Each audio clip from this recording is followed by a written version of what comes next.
Bonsoir à toutes, bonsoir à tous. Merci d'être avec nous sur TV78. Au programme de ce soir, actualité locale, idées de sortie. Nous parlerons d'Halloween. Nous sommes le mardi 25 octobre. Voici le programme. Pas facile tous les jours d'être parent, alors pour renforcer les liens familiaux, la commune de Magny-les-Hameaux organise une semaine dédiée à la parentalité jusqu'au vendredi 28 octobre. Différents temps forts sont proposés aux petits comme aux grands. Nous ferons le point avec Bertrand Houillon, le maire de la ville. Nous partirons aussi à la découverte de Mantes-la-Jolie à travers le regard de Yann Marchand. Ce photographe comptabilise plus de 20 000 photos de la commune. Il est devenu l'un des plus gros influenceurs mondiaux sur Google Maps. Son objectif, donner une autre vision de cette ville dont il est tombé amoureux. Et enfin, Halloween approche à grands pas et les citrouilles Jack-o'-lanterne sont de retour à la ferme de Galy. Toute cette semaine, des ateliers en famille sont proposés pour creuser soi-même sa citrouille. Plusieurs créneaux sont encore disponibles. Et avec moi en plateau, Bertrand Houillon, bonsoir. Bonsoir. Je le rappelle, vous êtes le maire de la commune de Magny-les-Hameaux et depuis vendredi dernier, vous organisez une semaine de la parentalité. Alors, première question, pourquoi ? Parce que la famille est le premier cercle dans lequel on peut éduquer la différence, tout simplement. Et donc l'objectif de cette semaine est de donner des billes, des outils aux parents pour pouvoir accompagner leurs enfants sur justement l'acceptation de la différence et surtout la possibilité de s'enrichir avec la différence des autres. Et donc on en parlera dans quelques instants. Avec moi en plateau, Céline, bonsoir. Bonsoir Mathilde. Vous allez nous parler des actualités qui se sont passées aujourd'hui dans les Yvelines. Brièvement, de quoi vous allez nous parler ? Eh bien, ça sera assez diversifié encore ce soir. On parlera cinéma, centrale solaire photovoltaïque ou encore d'un concours qui vous permettra de vous sentir un petit peu comme un athlète olympique. Eh bien, on verra donc tout ça dans quelques instants. Gabrielle, bonsoir. Bonsoir Mathilde. Vous allez nous parler de la fête de la citrouille. Et oui, qui dit vacances de la Toussaint dit Halloween. Et donc, on attend Halloween avec la fête de la citrouille aux fermes de Galy. Eh bien, on verra tout ça avec impatience, mais tout de suite, jetons un coup d'œil à la météo.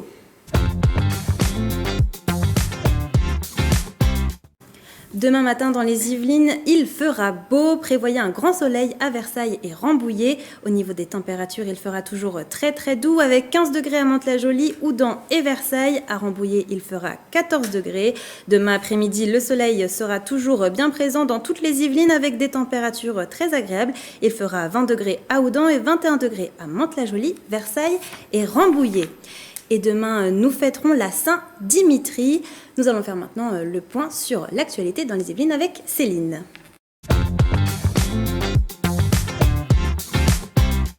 Et on commence par le festival du cinéma Liberté, j'écris ton nom, qui a diffusé des films relatifs aux droits de l'homme depuis le 16 octobre à Marly-le-Roi. Ça se termine ce soir.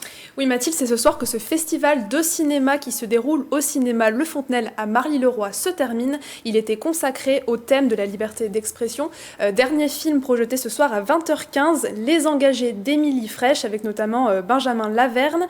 Le film est inspiré de l'affaire dite des 7 de Briançon, des militants qui étaient venus en aide à des immigrés qui avaient été dans un premier temps condamnés puis relaxés. Voici un extrait de la bande-annonce du film. Il a vécu l'enfer. T'as encore faim? Je crois qu'il a quel âge? Il m'a dit 15 ans. Il traversait plein de pays, hein. Il l'a amené ce matin dans une association. Je suis sûr que ça va aller. Ne t'inquiète pas pour lui, c'est un palace ici, regarde. Je ne veux surtout pas que tu perdes espoir, d'accord? Vous sortez du véhicule, s'il vous plaît? Qu'est-ce qui se passe? Les flics, ils ont le droit de prendre des gens et de les balancer comme ça. Mais c'est des réfugiés politiques, tous ces gens. Ça les rend moins humains. Vous avez besoin de bénévoles comme nous. Ça sert à quoi en fait? Ça sert à être solidaire. Montrer que la fraternité, c'est pas juste un mot. La projection sera ensuite suivie d'un débat. À noter que ce sont des étudiants en master de l'université de Versailles-Saint-Quentin en Yvelines qui sont les jurés de ce festival. Et c'est un projet d'envergure. Céline, dans les Yvelines, une centrale solaire photovoltaïque devrait voir le jour à Carrières-sur-Seine. C'est effectivement un grand projet qui devrait voir le jour à Carrières-sur-Seine en 2024. Une centrale solaire photovoltaïque va vraisemblablement être construite sur la zone militaire du commandant Millet. Le projet a été présenté à la ville par l'entreprise Trina Solar, qui est fabricant chinois de panneaux solaires. La centrale pourrait permettre de couvrir les besoins énergétiques d'une commune de 9 218 habitants et d'éviter les émissions de plus de 93 000 tonnes de CO2. Des élus et des habitants de la communauté de Grand Paris Seine-et-Oise font entendre leur colère depuis plusieurs jours. Oui, c'est un conflit qui est né notamment après la hausse vertigineuse de la taxe foncière sur le foncier bâti en février dernier. Le collectif de citoyens GPSEO a réuni depuis le 7 octobre plus de 2200 personnes, élus et habitants, et ils demandent la dissolution de la structure de coopération intercommunale. Ils se sont notamment mobilisés au théâtre de la Nacelle le 20 octobre dernier à l'occasion du conseil communautaire GPESO. La tension était montée pendant la séance. Et enfin, à l'occasion de la course royale, la mairie de Fontenay-le-Fleury organise un concours pour courir avec des athlètes olympiques. Oui, vous pouvez toujours vous inscrire pour la course royale prévue le dimanche 6 novembre à Fontenay-le-Fleury. Et la ville vous réserve une jolie surprise. 4 athlètes amateurs inscrits aux 10 et 20 km auront la chance de gagner leur dossard pour participer au marathon. Marathon pour tous qui se déroulera à Paris en 2024.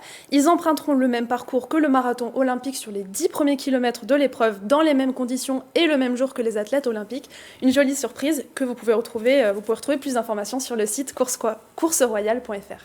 Merci Céline, et je le rappelle, si vous voyez une information près de chez vous qui vous a marqué, n'hésitez pas à nous la partager sur Twitter en utilisant le hashtag 78news.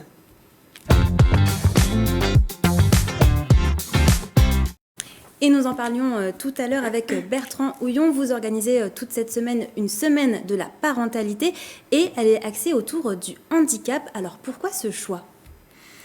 Je l'évoquais en entrée, le handicap est souvent vu d'une façon particulière par des personnes, simplement par méconnaissance. Il faut que tout le monde prenne conscience que finalement la différence entre les gens, c'est une richesse pour chacun et le handicap doit être totalement inclus pour aider ces personnes qui ont quelques problématiques que ce soit physiques ou mentales à vivre correctement dans l'ensemble de notre société et pour en discuter avec des familles dont des enfants sont en situation de handicap.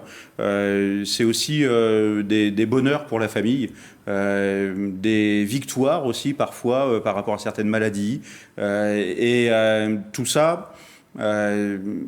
Les enfants doivent pouvoir l'apprendre très jeune pour pouvoir espérer plus tard une société qui soit peut-être plus inclusive au bon sens du terme, plus fraternelle. Voilà, on commence nous par notre petit bout de chemin en aidant les parents et puis en les réunissant avec les enfants pour pouvoir jouer, pour pouvoir apprendre, pour pouvoir lâcher prise aussi. Vous parlez du regard des autres tout à l'heure, c'est plutôt le regard des parents ou des enfants ? Les regards des enfants, finalement, on peut dire c'est le regard des parents. Et c'est pour ça que le cercle familial nous semble particulièrement important. Ce soir, par exemple, on va avoir le film donc Wonder. Ce film parle justement d'un enfant qui arrive en CM2 et qui prend en pleine face un certain nombre de regards. Des regards qui sont des regards d'accompagnement, d'intégration, et puis d'autres qui sont des regards totalement fermés.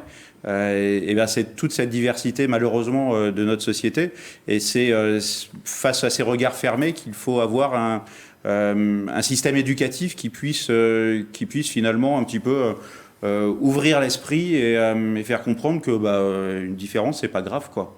Donc le film Wonder qui sera diffusé ce soir, il y a d'autres activités qui sont proposées tout au long de la semaine. Est-ce que vous pouvez nous les présenter ? Alors, dans les autres activités, on a demain un conte interactif où les enfants vont être amenés à faire du yoga, à apprendre à gérer leur saut d'humeur. Donc, on les invite avec les parents à venir sur ce conte. Ça s'appelle Lulu dans la Lune. Oui. Et puis, ensuite, jeudi, on va avoir une conférence sur les droits de l'enfant et le handicap. Là aussi, il y a un certain nombre de choses à connaître. Et puis vendredi, on terminera la semaine avec des ateliers artistiques pour l'ensemble de la famille, pour partager des moments, parce que Pour des familles qui ont aussi des enfants en situation de handicap, il est essentiel de pouvoir garder, ou en tout cas de pouvoir entretenir et développer un cercle amical aussi, parce que bien souvent, on se retrouve tout seul avec ces problématiques, avec ces allers-retours à l'hôpital, etc. Le fait de pouvoir proposer un maximum d'activités pour les familles dans leur ensemble, peut aussi leur permettre justement d'être autour de la table, dessiner tous ensemble et partager tout ça. Comment une commune peut-elle aider justement ces familles qui ont un enfant porteur d'handicap? Au final, est-ce que c'est au rôle de la commune d'aider ces familles? C'est le rôle de tout le monde. J'évoquais d'abord les cercles familiaux. Tout le monde doit prendre conscience que voilà, la différence, c'est une richesse. Donc là, ça fait partie de l'éducation à l'intérieur du cercle familial.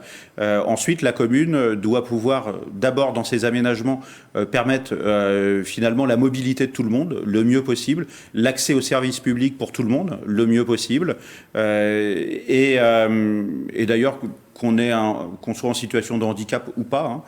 Et puis, je prends un exemple dans les centres de loisirs. D'avoir un accès à l'ensemble des loisirs proposés, des ateliers proposés, des séjours proposés. Donc ça demande certaines adaptations, certains accompagnements complémentaires, certaines participations à des coûts aussi qui peuvent parfois être élevés. Il y a aussi l'accompagnement sur les démarches, l'accompagnement au droit, l'accompagnement vers la MDPH par exemple.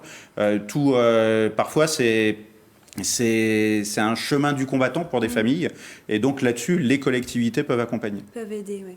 C'est une première cette semaine de la parentalité à Manille-les-Hameaux? C'est une première en tant que semaine de la parentalité. Après, évidemment, des actions autour du handicap, autour de l'accompagnement des familles, des conférences sur certaines thématiques. Tout ça, on le faisait depuis quelques années. Et là, on a décidé de marquer un peu plus le coup, finalement, en regroupant un certain nombre d'actions. En créant un événement. Et surtout, par rapport à un événement dans lequel on peut trouver de la culture, des activités, des conférences, un petit peu tout. Et alors, du coup, vous avez commencé depuis vendredi dernier. Quels sont les retours des familles? Quels sont les retours qu'ils vous font? Alors, j'ai eu la chance d'assister à la soirée théâtre du vendredi, le Tiroir à bonheur, une pièce de théâtre qui était tellement vrai sur le vécu de familles avec des enfants en situation de handicap. Derrière les discussions qu'on a pu avoir avec le public, il y avait une centaine de personnes présentes, et notamment les retours des jeunes en situation de handicap qui étaient présents, qui directement ont dit que c'était exactement ce qu'avait vécu leur famille à leur arrivée. Et du coup, ça a vraiment engagé la discussion et la problématique de ce parcours du combattant, de se retrouver seul souvent face à un certain nombre d'interrogations, et l'importance du milieu associatif qui permet à la fois de s'évacuer un petit peu en tant que parent, mais aussi d'avoir plus de connaissances et de partager les informations, notamment sur les accès aux droits. Et puis le lendemain, on a eu une série d'ateliers justement de lâcher prise, d'expression corporelle, où tout le monde pouvait participer. Et là, c'était a priori, là j'y étais pas, mais des purs moments de bonheur pour tout le monde, et aussi un certain nombre d'apprentissages justement, en termes de lâcher prise par exemple, pour pouvoir le faire ensemble. Enfants en situation ou adultes en situation de handicap avec les parents ou la famille de manière générale. Rapidement, Bertrand Horion, est-ce que c'est dur d'être parent au XXIe siècle ? Alors, il faudra demander aux parents, parce que moi, personnellement, je ne le suis pas. Mais a priori, en tout cas, on ne peut pas dire c'était mieux avant, etc. C'est des choses qui sont différentes, mais il y a surtout une véritable responsabilité de permettre aux enfants d'être autonomes. Et quand on dit autonome, c'est aussi de pouvoir être solidaire pour les autres, pour leur permettre de l'être aussi.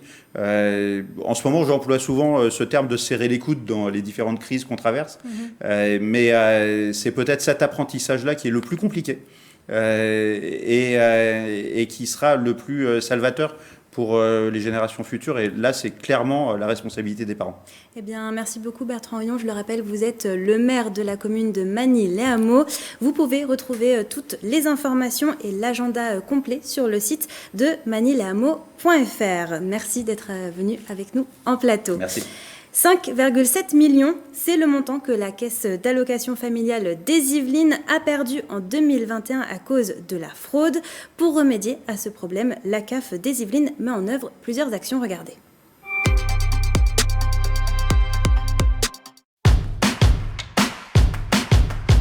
En 2021, nous avons détecté pour l'ensemble du département 786 fraudes. Pour détecter ces fraudes, nous avons mené des contrôles, 3 types de contrôles, soit des contrôles automatisés, c'est-à-dire des échanges de données, soit des contrôles sur pièce en sollicitant des documents auprès des allocataires, soit des contrôles sur place en allant chez l'allocataire ou en les faisant venir dans notre accueil pour contrôler leur situation et examiner leur dossier.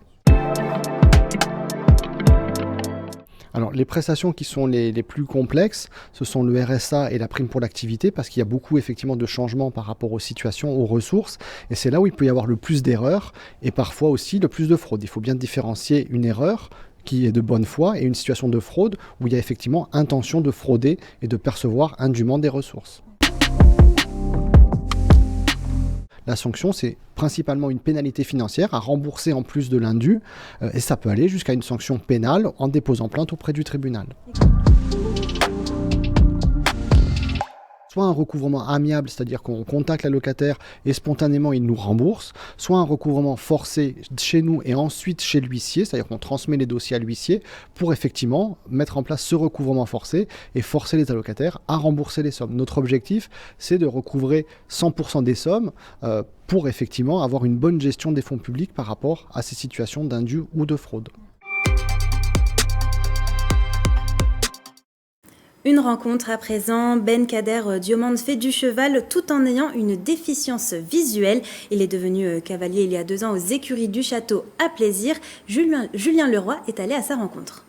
Janice, excuse-moi, tu sais où je peux avoir une sangle? Une sangle pour exotique? Ouais, en 135. Malgré son handicap, rien n'est impossible pour Ben Kader. Ce plaisirois de 26 ans fait de l'équitation depuis 2 ans aux écuries du château.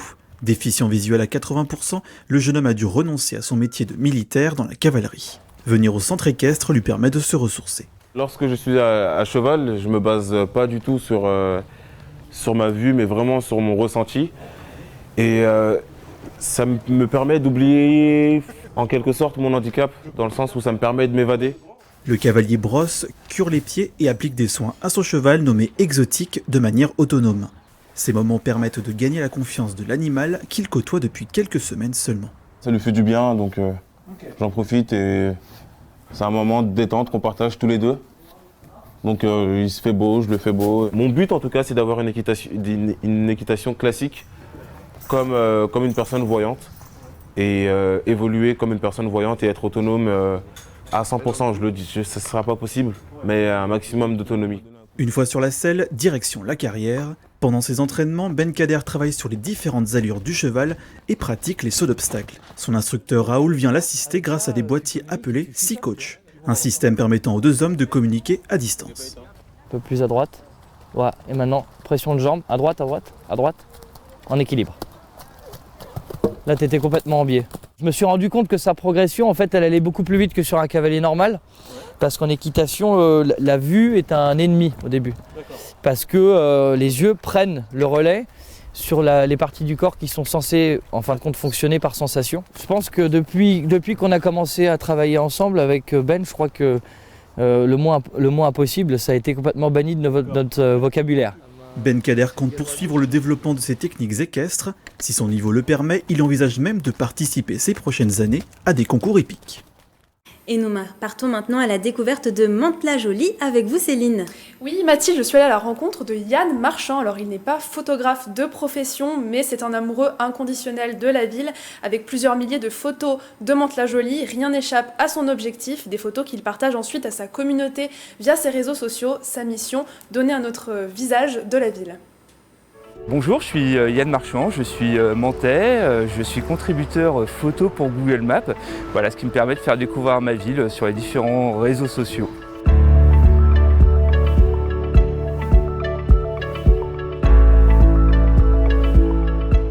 Aquamande parce que j'y habite. Ça fait 30 ans maintenant que je la connais. Je travaillais avant l'office de tourisme de Mantes-la-Jolie. J'ai vraiment découvert cette magnifique ville. Et ce que j'adore, c'est d'une part son patrimoine historique. C'est vraiment une superbe ville. Et aussi tous les espaces, tous ces espaces verts, tout cet espace nature. Et on est dans une ville vraiment qui bouge et assez proche de Paris, très très accessible en termes de moyens d'accès.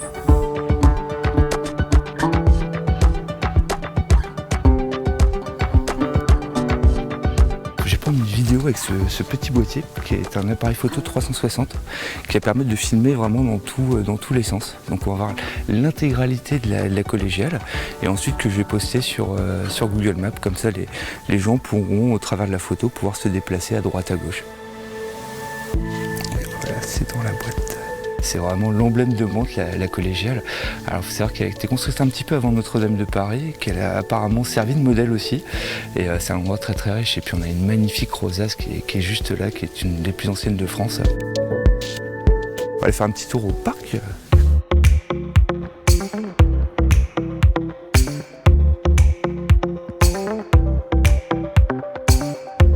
J'ai 3 appareils, donc l'appareil photo, le téléphone portable et la caméra 360. Donc j'essaie vraiment d'alterner un petit peu le type de contenu.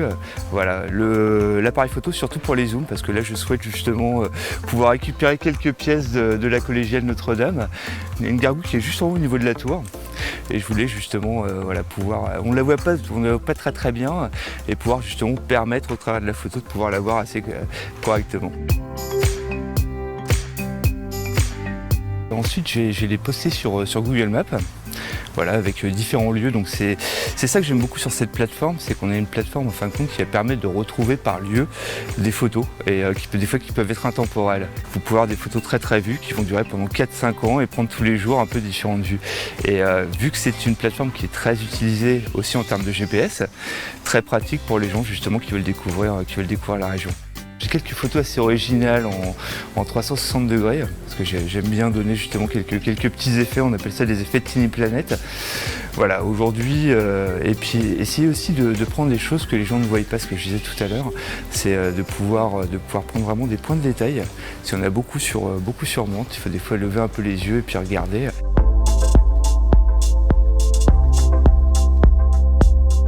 L'image de Mantes, il y a 2 messages qui étaient à l'époque, c'est Mantes c'est loin et puis Mantes est vraiment méconnue. La réputation n'est pas toujours très très bonne. Et c'est vrai qu'aujourd'hui c'est de redorer un peu le blason, montrer des choses totalement différentes parce que c'est une ville très très riche en patrimoine et aussi une ville située entre Rouen et Paris. Donc beaucoup d'influence normande comme on peut le voir aussi.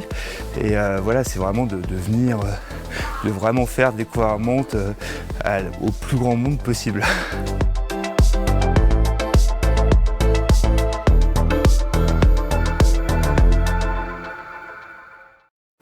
Et vous l'avez vu en plateau, nous ont rejoint des citrouilles parce que nous parlerons dans quelques instants de la fête de la citrouille. Mais juste avant, Céline, alors est-ce que ce reportage vous a fait découvrir Mantes-la-Jolie d'une autre manière ? En fait, oui, c'est surtout son amour de la ville qui est très communicatif. Il met en valeur en fait des détails qu'on ne voit pas tous les jours dans notre vie quotidienne. Par exemple, il m'a amené dans des petites ruelles qu'on voit un petit peu à la fin du reportage, qui m'ont fait penser un peu aux ruelles du sud, qu'on rencontre un petit peu étroite comme ça. Et il va un peu partout, en fait, la place du château, l'île aux Mônes. Il fait aussi des animaux en gros plan, voilà, plusieurs animaux de la ville ou d'ailleurs. J'ai aussi appris que c'était un contributeur Google Maps. Je ne savais pas que ça existait.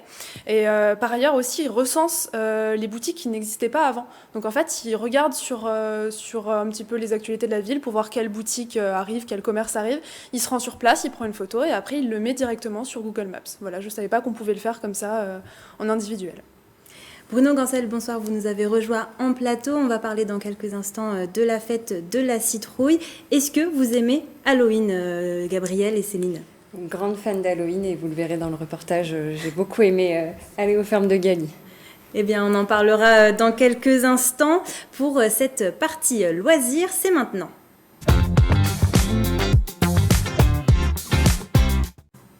Bruno Gancel, vous êtes le responsable communication de la ferme de Galie. Et donc, je le disais, toute cette semaine, vous organisez la fête de la citrouille à la ferme. Comment ça se passe ? Quels sont les premiers retours ? Les premiers retours sont positifs, ça se passe bien. On a la chance d'avoir une météo qui est favorable.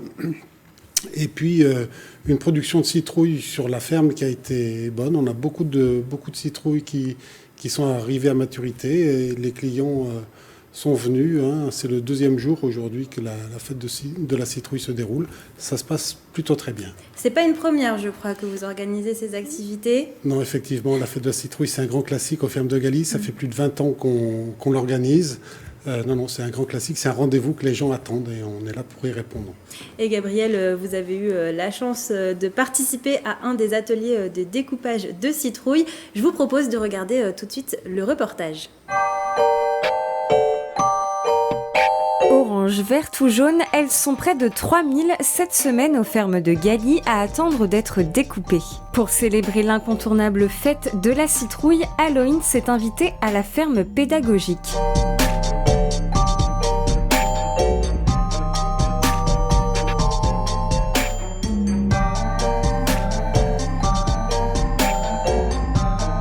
De quoi laisser libre cours à l'imagination de chacun pour le visage qu'ils vont donner à leur jack-o'-lanterne.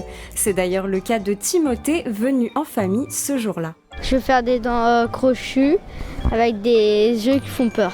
Mais avant la découpe, il faut choisir sa citrouille, à chacun sa stratégie pour sélectionner la plus belle. Une fois choisie, il faut vider la jack-o'-lanterne, une étape pas des plus simples pour les apprentis créateurs. Je creuse la citrouille. Et alors, tu fais comment? D'abord, j'essaie de couper ce qu'il y a à l'intérieur et je les sors. C'est difficile? Oui. Si chaque citrouille sont uniques, certains sculpteurs ont été particulièrement inspirés. J'ai eu l'idée de faire des cicatrices pour faire un petit peu peur, mais ça ressemble plus à un pirate. La fête de la citrouille a pour vocation de rassembler les petits et les grands au travers d'une activité commune. Le but, s'amuser et laisser exploser sa créativité en mobilisant ses capacités. Il y a des visées pédagogiques, ils sont acteurs, ils creusent eux-mêmes les citrouilles. On leur explique que ces pépins, ces graines des citrouilles, ils peuvent les ressemer au mois de mai l'année prochaine. Que cette citrouille, c'est la jack-o'-lanterne, mais qu'il y a des tas d'autres citrouilles, des tas d'autres courges qui servent à faire de la soupe, des tartes au potiron, etc. Et c'est le fait d'être ensemble dans un lieu magique de la ferme. Il y a les animaux de la ferme, il y a le labyrinthe. C'est des moments de respiration. On en a tous besoin. Un moment dont chacun gardera en souvenir sa citrouille, de quoi rendre son allée ou sa table un peu plus terrifiante pour le soir d'Halloween.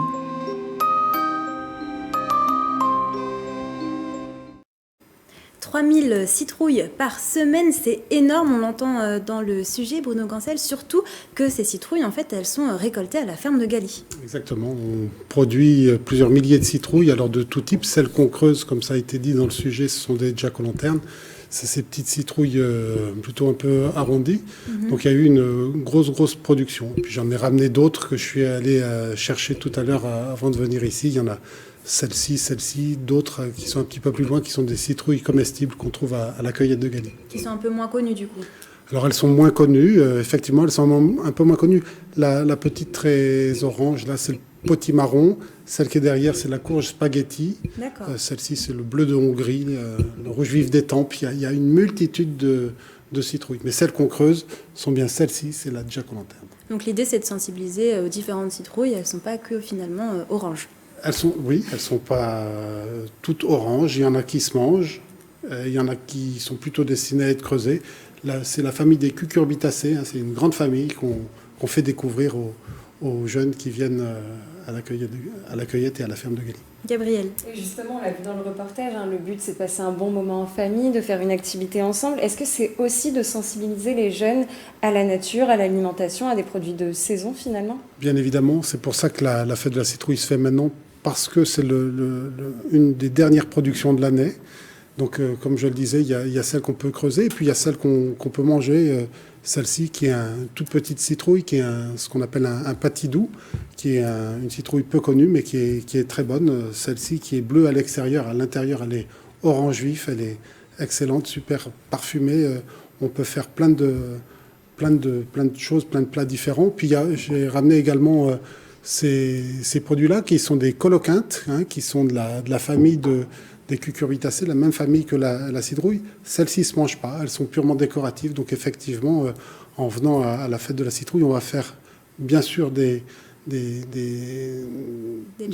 jack-o'-lanternes comme celle-ci, mais on va également découvrir toute cette grande famille de produits qui sont parfois très bons.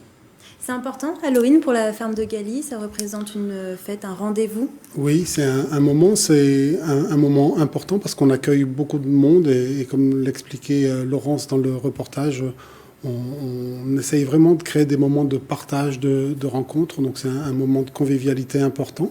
Et puis c'est une des dernières productions de la cueillette. Alors j'ai ramené ces citrouilles-là, et puis il y a également les pommes à la cueillette. Ce sont les deux grandes familles de produits qui arrivent à maturité maintenant et qui vont signer dans quelques semaines la fin de la période des récoltes et de la cueillette à Galie. On parlait d'un moment de partage. La convivialité, c'est un des piliers de la ferme de Galie. Alors avec le contexte actuel, le Covid, qu'on commence un petit peu à oublier, est-ce que vous retrouvez cette convivialité? Oui, les 2 dernières années ont été compliquées pour tout le monde, pour plein de raisons. On a été, l'espace d'un moment, empêché de sortir et de se rencontrer. Heureusement, le Covid a pris un peu de large et les gens ont besoin de se retrouver autour d'abord de se retrouver en tant que tel, et puis de se retrouver autour de valeurs simples. Et c'est vraiment ce qu'on essaye de faire partager. Donc à cette saison, autour de cet événement, au printemps, on organise d'autres événements autour de la fête des œufs à Pâques, par exemple, qui sont également d'autres moments de convivialité, de partage, tout simple mais très authentique. Et oui, Gabriel? Vous avez vraiment à cœur finalement de faire de ce lieu un lieu familial où chacun peut s'épanouir ensemble. Oui, les fermes de Galie est une entreprise familiale. On souhaite maintenir cet esprit et faire de ces lieux des lieux de rencontre, quel que soit l'univers de Galie concerné, qu'il s'agisse du magasin, de la cueillette, de la ferme. C'est un lieu où on accueille du public et on leur fait découvrir des choses très simples et très naturelles. Et est-ce que dans les futurs projets, vous allez organiser peut-être un concours de la citrouille la plus effrayante? C'est une bonne idée, j'en prends note. On a organisé cette année au niveau du magasin le concours de la plus grosse citrouille cultivée par les gens qui viennent chez nous. Donc on organise comme ça des concours qui sont sympathiques, avec une dotation qui est très sympathique, mais l'objectif c'est de faire participer les gens. D'accord. Et comment conserver sa citrouille le plus longtemps possible quand on rentre chez soi? Est-ce que vous avez des petits conseils à donner aux gens? Alors la citrouille est un légume qui est fait pour être fermé, pas ouvert. Quand on les coupe, quand on leur fait des entailles, ils vont tendance à dépérir. Ça va arriver d'autant plus vite que la température extérieure est élevée. Donc ce qu'il faut, c'est forcément laisser les citrouilles sculptées à l'extérieur. Certains disent qu'en mettant un peu de jus de citron à l'intérieur, ça permet de les préserver un peu plus longtemps. Il faut les laisser au frais le plus longtemps possible. D'accord. On l'a vu dans le sujet, alors chacun peut exprimer sa créativité à sa façon pour découper sa citrouille, mais j'imagine que les animateurs peuvent donner quelques conseils. Bien évidemment, les animateurs sont là pour donner des conseils, ils sont aussi et surtout là pour manier le couteau, parce que les enfants, eux, dessinent. D'ailleurs, on voit encore des traces sur les citrouilles qui sont creusées ici. Il y a des traits qui sont faits au marqueur et ce sont uniquement les animateurs qui utilisent le couteau pour couper, pour éviter toute blessure. Et puis après, effectivement, ils en creusent une très grande quantité chaque année. Ils ont l'habitude, ils peuvent donner des conseils, des astuces, des tips qui sont sympathiques pour améliorer un petit peu la créativité des uns et des autres. Gabrielle, Céline, est-ce que vous avez déjà créé votre propre citrouille? Eh ben, j'ai pas eu l'occasion de le faire pour l'instant, donc je pense que je vais y retourner. Hein. C'est ça. Voilà, je vais déjà vous laisser celle-ci pour vous entraîner, et puis vous êtes bien sûr les bienvenus. Ouais, voilà, vous feriez quoi comme visage effrayant? Alors, j'ai vu que c'était assez compliqué, donc je partirais sur quelque chose de plutôt simple avec des dents crochues, pourquoi pas. Et vous, Céline? Moi, je rajouterais des petites cornes de diable dessus. D'accord, un projet en cours. Eh bien, merci. Merci Bruno à vous. Gancel d'être venu en plateau avec nous. Il reste encore des places pour certains ateliers cette semaine? Oui, bien évidemment, il reste des places. On On peut trouver des places sur notre site lesfermesdegalie.com et puis également venir prendre sa place directement sur site jusqu'à lundi prochain. Jusqu'à le 31 octobre. Jusqu'au 31 au soir. Merci Bruno Gancel d'être venu en plateau et on continue sur le thème d'Halloween. Avec Céline, nous sommes allés tester un escape game au donjon de Houdan, spécialement conçu pour les vacances de la Toussaint. Nous devions retrouver les bons ingrédients de la sorcière Gudule. Je vous laisse regarder le reportage.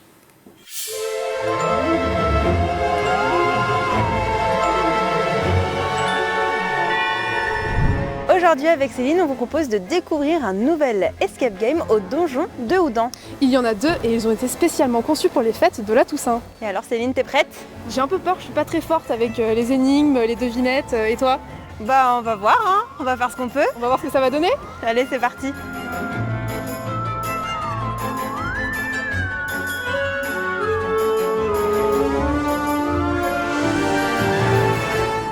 L'équipe a 1 heure pour soit trouver qui hante le donjon, soit aider Gudule à retrouver et à faire sa potion de bonne santé. Et ensuite, les gens ils vont devoir fouiller, chercher, mettre en relation certaines choses avec d'autres, comprendre qu'il y a des indices qui vont avec des objets. Pour le fantôme, par élimination, ils vont devoir éliminer donc, les personnages pour savoir qui hante le donjon ou pas. Et puis pour la sorcière, ils vont devoir trouver dans la pièce tous les ingrédients de la sorcière et puis il va y avoir des petits pièges. Ah, vous tombez bien, vous. J'ai besoin de votre aide, j'ai perdu ma recette de bonne santé. Et je suis fatiguée. Eh, pas trop près, reculez un peu là, dans mes hauts.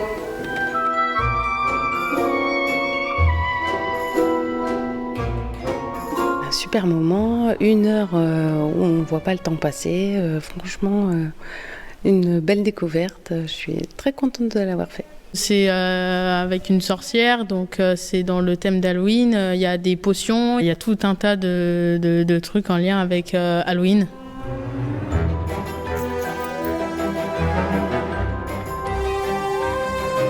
Bon bah voilà, avec Mathilde, on a réussi à résoudre cet escape game. On a trouvé les bons ingrédients pour trouver la recette de la potion de bonne santé de la sorcière.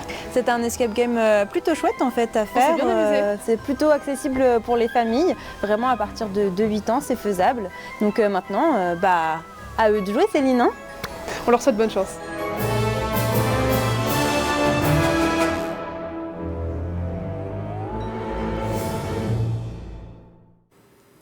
À vous de jouer donc pour découvrir cet escape game au donjon de Houdan. Et finalement, Céline, ça nous a permis de découvrir ce donjon différemment.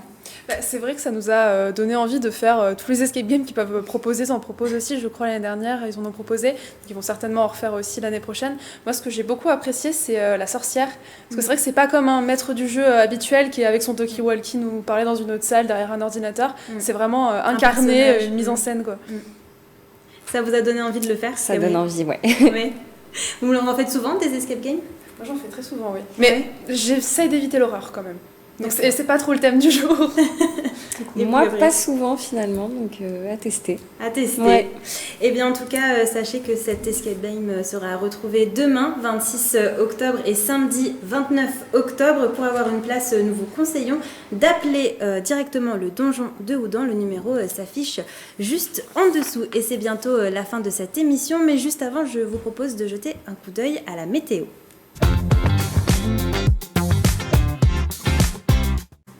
Demain matin, dans les Yvelines, il fera très beau. Prévoyez un grand soleil à Versailles et Rambouillet. Au niveau des températures, il fera toujours très très doux avec 15 degrés à Mantes-la-Jolie, Houdan et Versailles. À Rambouillet, il fera 14 degrés. Demain après-midi, le soleil sera toujours bien présent dans toutes les Yvelines avec des températures très agréables. Il fera 20 degrés à Houdan et 21 degrés à Mantes-la-Jolie, Versailles et Rambouillet. Et c'est la fin de cette émission. Merci d'avoir été avec nous sur TV78. Merci Céline, merci Gabriel. C'est toujours un plaisir. Et je vous propose de se quitter avec les images de cette éclipse partielle solaire qui a eu lieu aujourd'hui. Merci au Centre d'astronomie des Yvelines de nous avoir envoyé les images. Je vous souhaite une belle soirée sur TV78. Prenez soin de vous.